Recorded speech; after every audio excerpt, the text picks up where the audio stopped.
প্রয়াত উস্তাদ জাকির হোসেন মাত্র ৭৩ বছর বয়সেই থামল তবলার জাদুকরের পথ চলা। রবিবার আমেরিকার সান ফ্রান্সিসকোর এক হাসপাতালে তাকে ভর্তি করানো হয়েছিল। হার্টের সমস্যা নিয়ে আইসিইউতে চিকিৎসাধীন ছিলেন বলে একাধিক সংবাদ মাধ্যম সূত্রের খবর। তবে শেষ রক্ষা হলো না। জাকির হোসেনকে চেনেন না এমন মানুষের সংখ্যা পৃথিবীতে কমই রয়েছে। বিশ্ব ধ্রুপদীর সঙ্গীত বাদ্যের জগতে তিনি এক নক্ষত্রের নাম।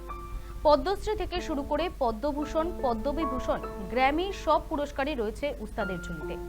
শিল্পীর আচমকা এমন পরিণতিতে শোকের ছায়া সব মহলে। ১৯৫১ সালে মুম্বাইয়ে জন্ম হয় জাকির হোসেনের।